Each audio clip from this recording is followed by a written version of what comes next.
भेद हो सकता है, लेकिन भगवान में कोई भेद नहीं है, क्योंकि भगवान को जिसने भी जिस भाव से भजा भगवान उनको जरूर मिलेंगे। तो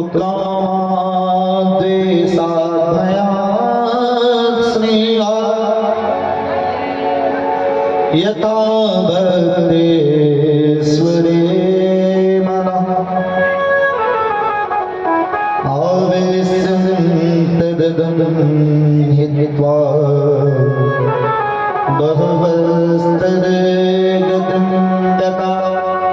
नारायण, भगवान को जिसने भी जिस भाव से भजा भगवान उनको मिले। काम से भजा, द्वेष पूर्वक भजा, स्नेह पूर्वक भजा, भय डर से भजा, या महाराज किसी भी तरह से भगवान का किसी ने भजन किया उनको भगवान जरूर मिले। अरे भगवान को आप भगवान नहीं मान सकते, स्वामी नहीं मान सकते, तो अपना शत्रु बना लीजिए, तब भी आपका कल्याण हो जाएगा। बेन के तरह नास्तिक नहीं बने हम लोग। जैसे कल बेन की कथा सुने जो बिल्कुल नास्तिक हो गया था, और देखिए जितना मित्र लोग भगवान का चिंतन नहीं करता उससे अधिक चिंतन शत्रु लोग भगवान का करते हैं। भगवान को किसने किस भाव से भजा, तो कहते कामा गोप्या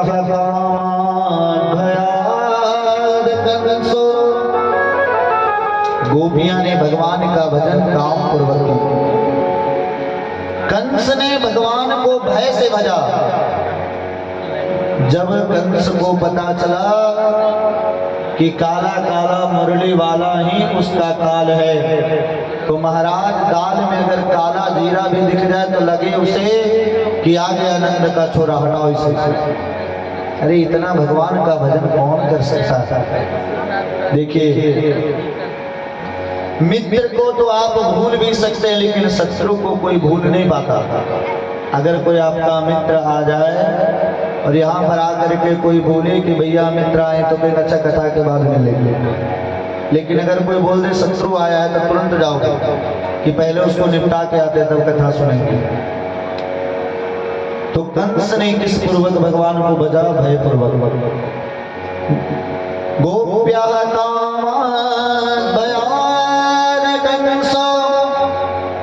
द्वेषा चेत्यादयो नृपः। शिशुपाल ने द्वेष पूर्वक भगवान की भजन करी। शिशुपाल का ये नियम था कि जब तक भगवान को 100 गाली नहीं दे तब तक वो भोजन भी नहीं पीता था, भोजन नहीं खाता था, जल नहीं पीता था, है ना। तो नारायण शिशुपाल ने भगवान का द्वेष पूर्वक भजन किया। और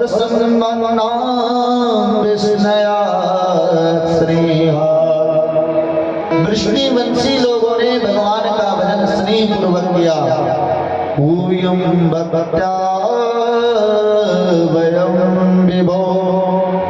देखिए हम भगवान को किसी भी तरह से भजें, भजना जरूर चाहिए।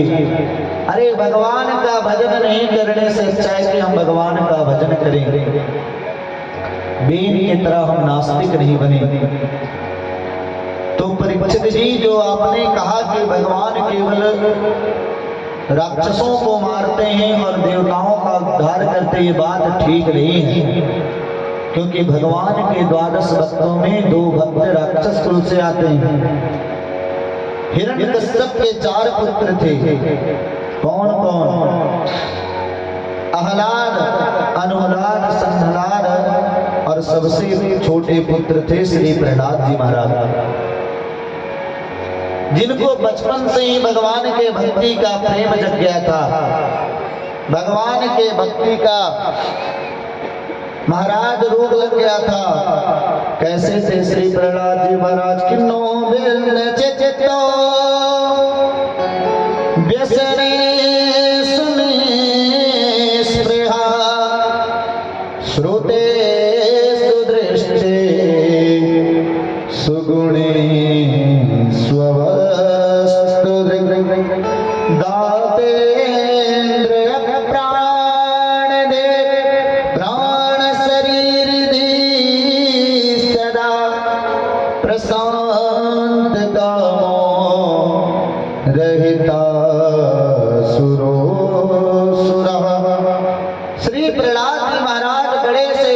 दुख में भी तनिक घबराते नहीं थे। नारायण, हम लोगों के जीवन में अगर भगवान का व्रत करते करते अगर सर दर्द भी हो जाए ना, तो हम लोग सोचते हैं कि कितना बड़ा दुख हमको भगवान दे दिए। लेकिन प्रहलाद जी के जीवन का आप दर्शन करोगे तो इनका एक क्षण भी बिना कष्ट का नहीं बीता। बड़े बड़े दुख को भी जो सहजता पूर्वक सहन कर लेते थे, बिल्कुल घबराते नहीं थे। जिनके अंतःकरण में लोक और प्रलोक के विषयों उन्होंने देखा तो बहुत था, सुना तो बहुत था, लेकिन कभी इसका वो चिंतन नहीं करते थे और संसार को सदा असत्य और निसार समझते थे। इसलिए उनके मन में किसी भी वस्तु की कोई लालसा नहीं थी। अगर भगवान की भक्ति करें और बदले में भगवान से कुछ पाने की इच्छा हो तो हम भगवान के भक्त नहीं, हम बनिया बन जाते हैं। भगवान श्री राम कहते हैं, मोरे दास कहाए मेरे आसा और करही तो कहूं कहाँ बेस्वासा। जो संसार में कहता है कि हम भगवान के भक्त हैं, हम ठाकुर जी के चरणों में प्रेमी हैं और संसार की आशा रखे कि हमको संसार में कोई देगा तो हम देंगे, तो मेरा भक्त नहीं, वो संसार का भक्त जरूर हो सकता है। इसीलिए अगर तुम हमारे भक्त बने हो तो कभी भी संसार की आशा मत रखो। अरे भगवान से भी किसी प्रकार की आशा मत रखो, क्योंकि श्री बिंदु जी महाराज कहते हैं कि मैं अगर मांगू जो तुझसे तो तुम ना देना कुछ मुझे, क्योंकि मैं जीव हूँ, मैं मांगने की गलती कर सकता हूँ।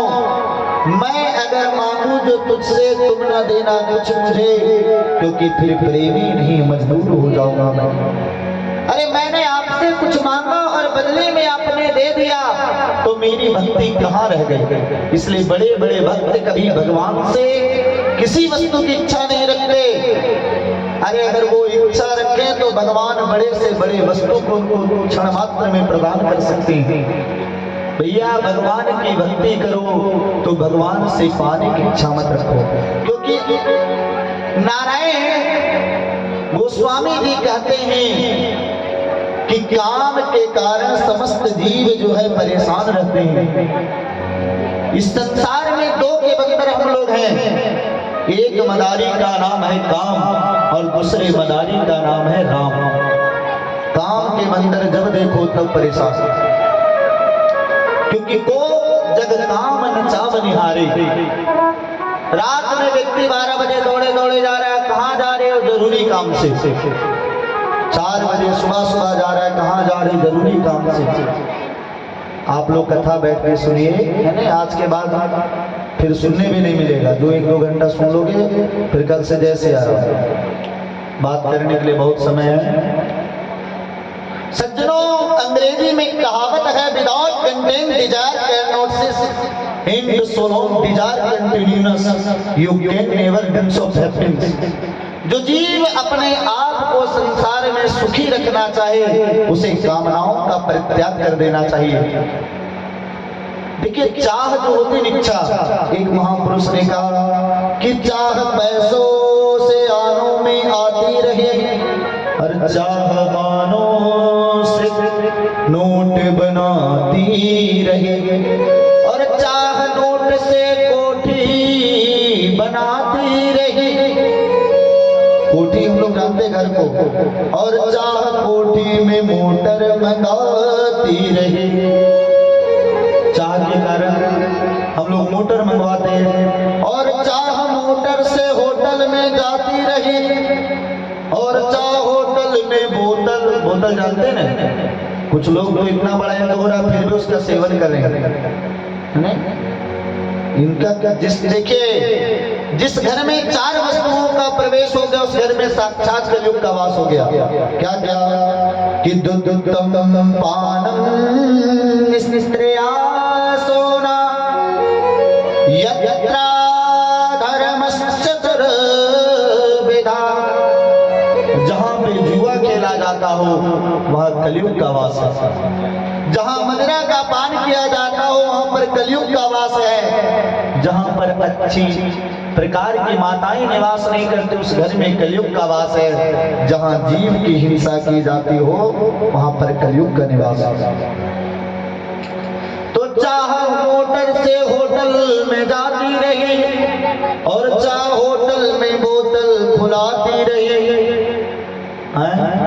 चाह पाली जिन्होंने वे तो पीले हुए और चाह छोड़ी जिन्होंने वे रसीले हुए। चाह जड़ से लगी, जड़ मतलब इस संसार से लगी तो जी जरा हो गया और चाह हरि से लगी तो जी हरा हो गया। और चाह उनकी हमको हरदम चाहिए किनकी, भगवान की। और अगर वो चाहे तो फिर और क्या चाहिए। सज्जनों, हम लोगों के जन्म जन्मांतर के मित्र केवल भगवान है। इस बात को प्रहलाद जी ने माँ के गर्भ में ही समझ लिया, क्योंकि अंग्रेजी में कहावत है द लॉर्ड इज सच्चे great friend of the humble की कंपीशन वी आन ट्रेजर्स अडोर हिम ओ फूलिश। अगर हम लोगों का कोई ग्रेट फ्रेंड है, कोई सच्चा मित्र है तो उसका नाम राम और श्याम है। अरे संसार तो केवल स्वार्थ का मित्र है, क्योंकि मतलब कि दुनिया में कौन किसका होता है और हम जिसको अपना मानते हैं वही तो धोखा देता है। संसार बड़ी मतलबी है, सुर नर मुनि सबके यह रीति, स्वार्थ लाभ करहि सब प्रीति। इस बात को प्रहलाद जी ने बचपन में समझ लिया और हम लोग बूढ़े हो गए तब भी ये बात समझ नहीं पाते हैं। ये तो जीवन की विडंबना है। श्री प्रहलाद जी महाराज को जब हिरण्यकश्यप गोद में लिया, पुत्र कोई अच्छी बात बताओ। प्रहलाद जी ने कहा कि पिताजी हरि का भजन करो, क्योंकि भगवान के अतिरिक्त हमारा कोई अपना नहीं है। इसलिए जीव को सब कुछ त्याग करके और भगवान नारायण का भजन करना चाहिए। हिरण्यकश्यप अपना सबसे बड़ा शत्रु मानता था नारायण को, और भैया शत्रु का कोई बड़ाई कर दे तो क्या व्यक्ति कभी सह पाएगा इस बात को? कभी नहीं। प्रहलाद जी जब इस तरह से बोले तो हिरण्यकश्यप को क्रोध तो बहुत आया, लेकिन हिरण्यकश्यप सोचा कि बच्चा है, इसको तो जो सिखाया पढ़ाया जाता होगा यही बोल रहा है। जाओ पुत्र अपने गुरुदेव को भेजो। गुरुदेव आए के सन्नामर्क जी जो शुक्राचार्य के पुत्र थे। हाँ महाराज, तो हमको याद किया कि क्या उल्टा सीधा हमारे बच्चे को तुम पढ़ा रहे हो। अरे हमारा बच्चा हमारे ही गोद में जाकर बैठ करके कहता है नारायण का भजन करो। अगर दोबारा कभी नारायण का बात हम अपने बालक के मुख से सुने तो तुमको जीवित नहीं छोड़ेंगे। श्री संनामर्क जी ने कहा कि महाराज जो आपके द्वारा शिक्षा नीति लागू किया गया, हमारे विद्यालय में तो उसी का पाठ कराया जाता है। देखिए गुरु किसे कहा गया? गु शब्द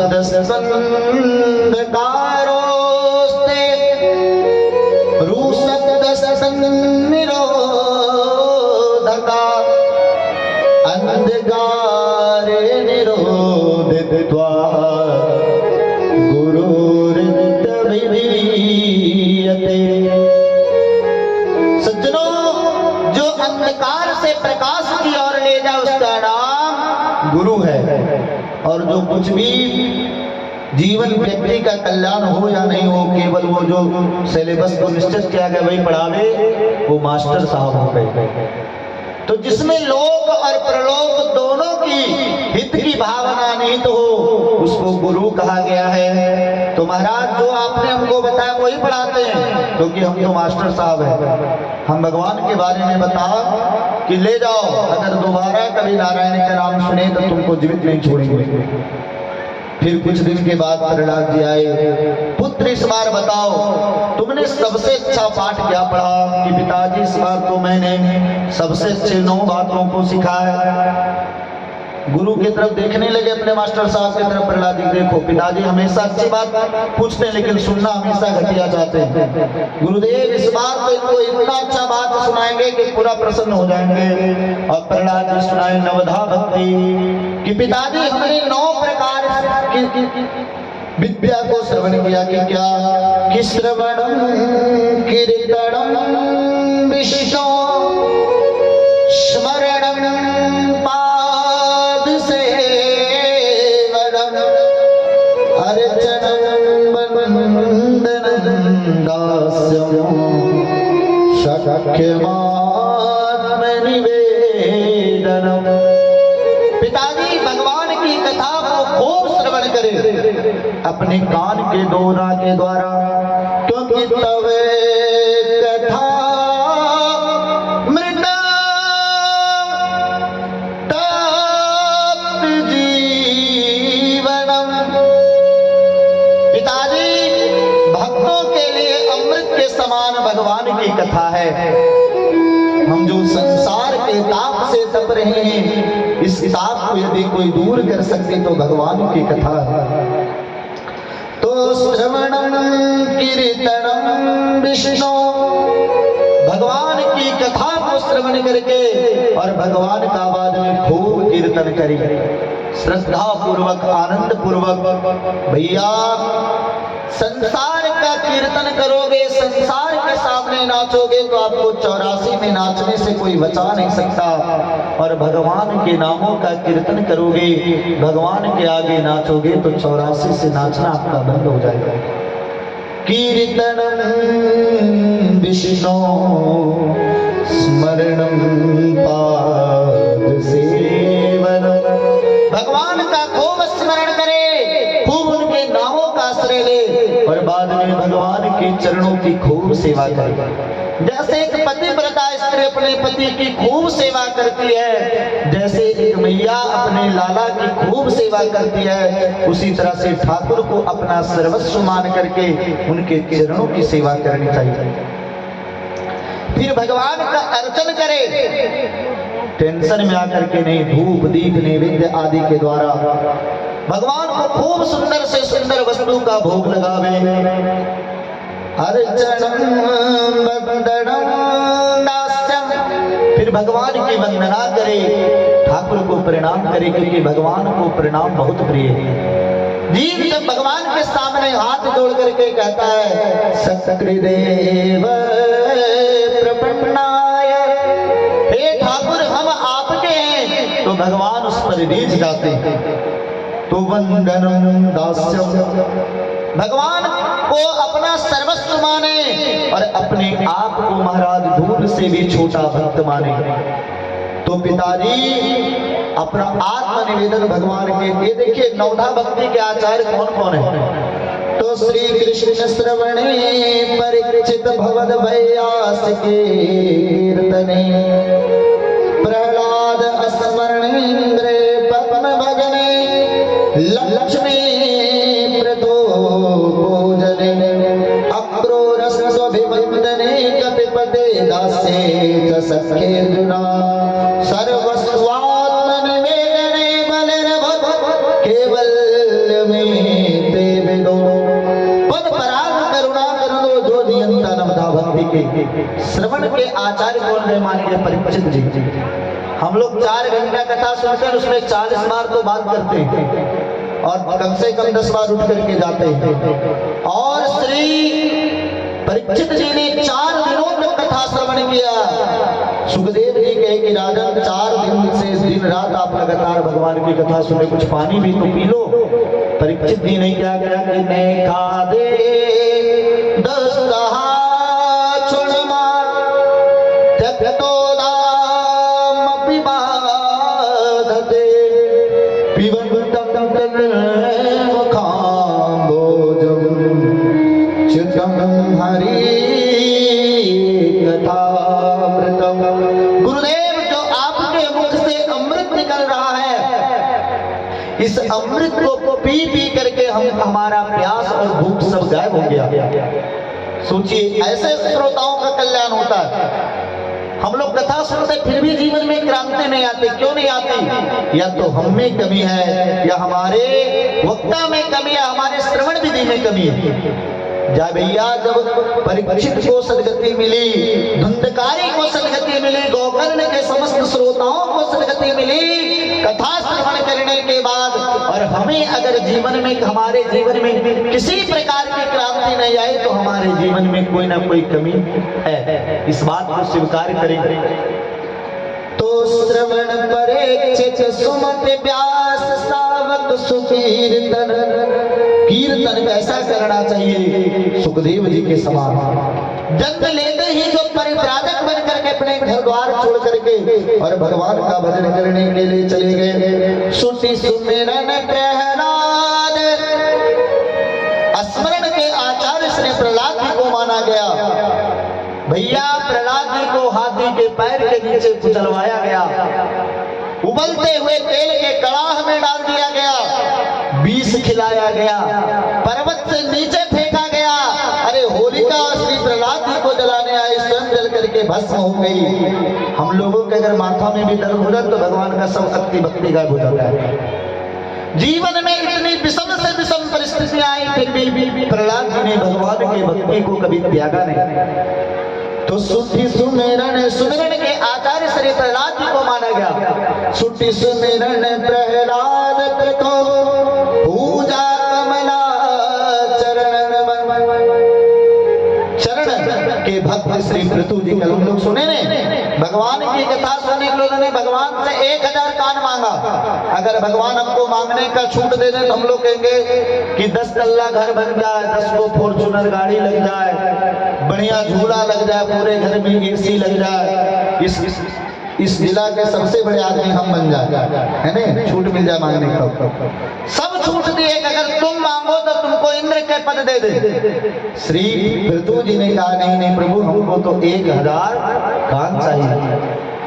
ऐसे शरण, ऐसे भगवान के चरणों के भक्त श्री पृथु जी महाराज सुफलक सुवन, सुफलक सुमन श्री अक्रूर जी महाराज वंदन के आचार्य हुए, और दास जी पति कपीश्वर, भगवान के दास भक्त सबसे बड़े दास श्री हनुमान जी महाराज। बोले हनुमान जी महाराज की। आज तक ऐसा कोई राम भक्त दुनिया में पैदा नहीं हुआ, क्योंकि जो दुनिया को सहारा देता है उसे श्री राम कहते हैं, और ऐसे राम को भी जो सहारा दे उसे हनुमान कहते हैं, और हनुमान को भी जो सहारा दे उसे भगवान नाम कहते हैं। हनुमान जी के तरह आज तक किसी भक्त ने जन्म नहीं लिया। अरे जिसने अपना संपूर्ण जीवन राम के चरणों में समर्पित कर दी। आइए हनुमान जी का दिन है, हनुमान जी का भजन हम लोग गाएं। अरे देख लो मेरे दिल के नगीने में, देख लो मेरे दिल के नगीने में, श्री राम जानकी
पलक सुमन दास देपते कपीश्वर।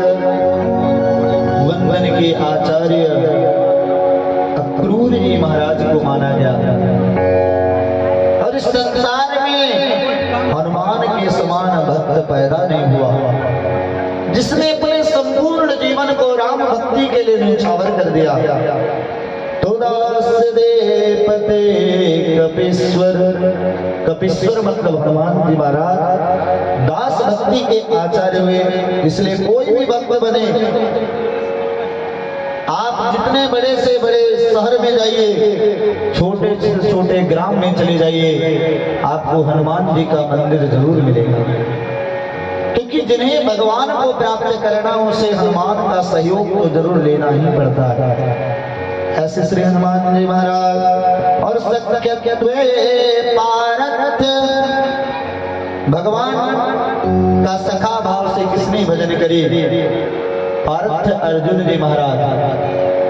अर्जुन भगवान के बहुत कुछ लगते थे, लेकिन अर्जुन विशेष रूप से भगवान को अपना मित्र सखा ही मानते थे, क्योंकि भगवान ने छूट दे रखा है, तुमीव माता च पिता तुमीव, माता बनाओ, माँ भी भगवान बन जाएंगे, पिता भी बनेंगे, और तुमीव बंधु च सखा तुमीव, भगवान सखा बनने के लिए भी तैयार है। अरे भगवान भक्तों को बाप बनाने के लिए तैयार हैं।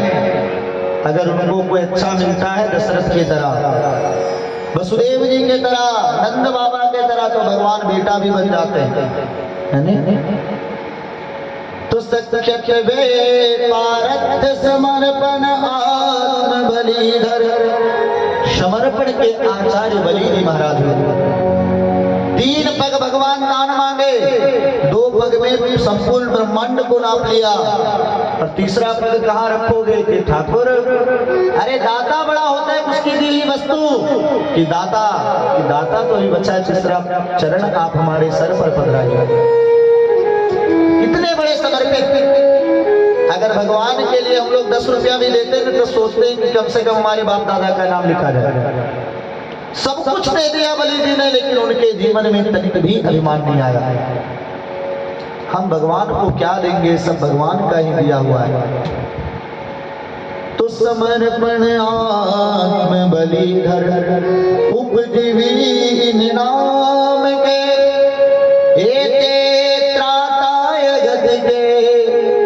भैया ये नवधा के आचार्य हैं, जो इनका नाम लेता है भगवान के चरणों में उनकी भक्ति दृढ़ हो जाती है। श्री प्रहलाद जी महाराज ने हिरण्यकश्यप को सुनाया, श्रवणम कीर्तनम विष्णु स्मरणम पाद सेवनम अर्चनम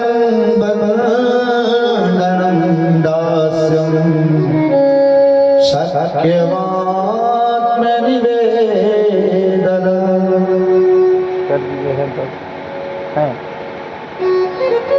तो नारायण आज भगवान का जन्म है ना, और आज खरना भी है, इसलिए बीच में उठ के कोई मत जाइएगा, नहीं तो दुनिया सुन के चल जाइएगा। जब तक भगवान का जन्म नहीं हो जाए किसी को नहीं जाना है उठ करके। आप सभी लोग भगवान का जन्म कराने के बाद ही जाइएगा। ने भोले बाबा के जितने दूध भूत हैं सब साथ में चले जाएंगे, बाद में पंडित जी को और भगत लोग को बुला के घर बंधवाना पड़ेगा। इसीलिए आज क्योंकि नंद के लाला का जन्म है, तो पृथ्वी नाम के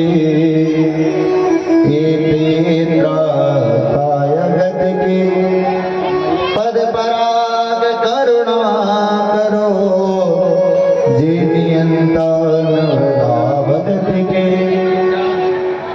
जब ये 9 प्रकार के भगवान के भक्ति के बारे में प्रहलाद ने सुनाया, और बधैया के लिए जजमान जी टॉफी की व्यवस्था रखे हैं। हाँ बहुत कुछ बना है। क्या क्या बना है सुनो बाबा, सबको बता दीजिए कम से कम। अच्छा, अभी तैयार हो रहा है ना? आएगा खबर मेरे पास। तो नारायण जब 9 प्रकार के ज्ञान का उल्लेखन किया तब हिरण्यकश्यप को बहुत गुस्सा आया, फेंका उठा करके प्रहलाद को नीचे, मयान से तलवार निकाल करके शुक्राचार्य जी के पुत्रों के गर्दन के ऊपर रख दिया, दुष्ट तुम हमारे बेटा को उल्टा सुल्टा क्या पढ़ा रहे हो? अब थर थर कांपे महाराज शुक्राचार्य के पुत्र सन्नामर्क जी कि महाराज अरे हम आपका कसम खाते हैं, गंगा मैया का कसम, अपने पिताजी का कसम, हम आपके बेटा को नहीं पढ़ाए। तुम नहीं पढ़ाया तो इसको ज्ञान कैसे हुआ कि आपका पुत्र तो पहले से पढ़ा पढ़ाया लग रहा है, इसको हम क्या पढ़ाएंगे? तो प्रहलाद अब जब कसम खाए तो इस दुष्ट को सामने अंतिम हमको अवसर दीजिए महाराज, हम इसको सुधारने का प्रयास करेंगे। प्रहलाद जी को बहुत डांटा सन्नामर्क जी ने। महाराज प्रहलाद जी को इतना कष्ट दिया गया नारायण, सोचिए अपने शत्रु को भी जो कोई इतना कष्ट नहीं देता होगा, इतना कष्ट प्रहलाद जी को हिरण्यकश्यप के द्वारा दी गई। नदी में फेंक दिया गया, उबलता हुआ तेल के कड़ाह में डाला गया, सर्पों के बीच में डाल दिया गया, जेल में बंद कर दिया गया, लेकिन प्रहलाद जी हमेशा भगवान के भक्ति से ओतप्रोत, और जितना उनको कष्ट दिया गया भगवान के प्रति उनकी उत्तरोत्तर भक्ति और दृढ़ होती गई। होलिका जलाने के लिए आई, जिसको यह वरदान प्राप्त था कि तुम कभी आग में नहीं जलोगी, लेकिन जो राम सदा सेवक रुचि राखी, जो भगवान के भक्तों को कष्ट देने के लिए आता है वो स्वयं भस्म हो जाता है। होलिका जब भगवान को प्रहलाद जी को जलाने आई, वह स्वतः जल करके भस्म हो गई। हम लोग होली मनाते हैं ना, जिसको सम्मत जलाना बोला जाता है, ये प्रहलाद जी का देन है। तो हिरण्यकश्यप के जो राक्षस लोग थे वो सब महाराज धूल से होली खेलने लगे, कीचड़ के द्वारा, लेकिन जो भगवान के भक्त थे वो प्रहलाद जी के जीवन बच जाने की खुशी में अबीर गुलाल से उन्होंने होली खेला। इसलिए दोनों प्रकार के दृश्यों का दर्शन होता है। तो नारायण प्रहलाद जी को पुत्रों ने बहुत समझाया कि प्रहलाद देखो हम लोग भगवान का भक्ति नहीं करते, हम लोग कितने सुखी। प्रहलाद जी ने कहा कि कभी किसी का नकल मत करो, अपना जीवन अपने तरीके से जीना चाहिए। अरे हम किसी के गुलाम क्यों बने? जरूरी थोड़ी है कि सभी वक्ता का बाल छोटा बड़ा बड़ा कर लिए तो हम भी कर लें। अगर वो टकला नहीं रह सकते तो हम क्यों भाई बाल बढ़ा के रहे? जरूरी थोड़े को रोज रसगुल्ला खाता तुम भी खाएं, ज्यादा रसगुल्ला खाओगे डायबिटीज हो जाएगी, डॉक्टर के पास जाओगे मना कर देगा डॉक्टर। नाम सबका लिख लिया करिए। तो नारायण श्री प्रहलाद जी महाराज हाँ, और दान दे के किन्हीं को जाना नहीं है, सबको यहीं बैठ के कथा सुनना है। बोले भक्त वत्सल भगवान की। एक दिन श्री प्रहलाद जी महाराज गुरुकुल में बिल्कुल अकेले थे, और अकेले श्री प्रहलाद जी महाराज बैठ करके भगवान का भजन कर रहे थे। गुरु जी चले गए कहीं विद्यालय से बाहर, तो सभी विद्यार्थी आकर के और प्रहलाद जी को घेर लिए कि प्रहलाद तुमको इतना कष्ट दिया गया भैया, फिर भी तुम भगवान की भक्ति को नहीं छोड़ते हो, और तुम्हें इतना कष्ट दिया जाता है, तुम क्यों भगवान का भजन करते हो? तुम बताओ। आज प्रहलाद जी के मित्रों ने सोचा आज गुरु जी तो है नहीं, इसलिए प्रहलाद जी से कुछ मार्गदर्शन लिया जाए। श्री प्रहलाद जी कहते हैं कि धनान भौमो बसवश्च गोष्ठे नारे गृहद्वारि च जनाह समसाने देहस्थिताया परलोक मार्गे धर्मानुगो गच्छति जीवलोका। भैया कितना भी धन कमा लो, लेकिन एक कौड़ी भी अपने पास जाने यहाँ छोड़ने के बाद जाता नहीं है। अरब खरब लो द्रव्य हो उदय स्थलो राज, और तुलसी जो निज मरण में तो आवही के ही कान। अरबों खरबों की संपत्ति हो, लेकिन मरना ही अधिक सफल है तो किस काम में आएगा। मित्र, धन लेके साथ में नहीं जाओगे, सब जमीन पर ही छूट जाएगा।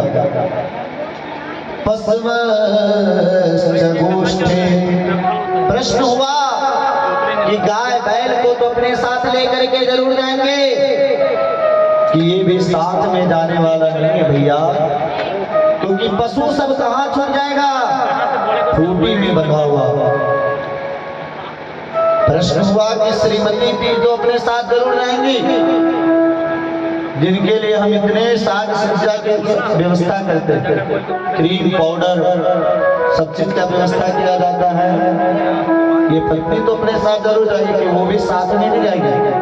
कहाँ तक जाएगी कि नारे गृह द्वार, वह भी घर के द्वार तक ही साथ जाएगी। फिर प्रश्न हुआ कि परिवार के तो लोग अपने साथ चलेंगे, कि हाँ वो कहाँ तक जाएंगे, कि जनाह शमशाने, वह केवल शमशान भूमि तक जाएंगे साथ में। फिर प्रश्न हुआ कि शरीर तो अपने साथ जरूर जाएगा। प्रहलाद जी कहते मित्र, यह भी अपने साथ जाने वाला नहीं है, क्योंकि मिट्टी क्या है, पुतला एक दिन मिट्टी में मिल जाएगा, और चिता की दहन आग पर तेरा तन बदन जल जाएगा।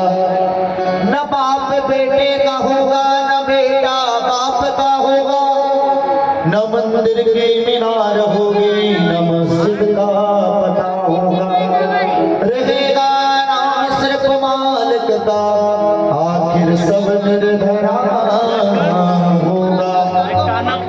ये शरीर भी अपने साथ जाने वाला नहीं। महापुरुष ने गाया, आइए हम लोग भी गावे, और जिनको भरोसा हो वो बिल्कुल नहीं गाइएगा। अरे क्या भरोसा है इस जिंदगी का, जिनका शरीर रिजर्वेशन में आया हो वो नहीं गाएंगे, और बाकी सब लोगों को गाना है जिनको भरोसा नहीं होगा। अरे क्या भरोसा है इस जिंदगी का, साथ देती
तब भी ये दुनिया इसी तरह से रहेगी।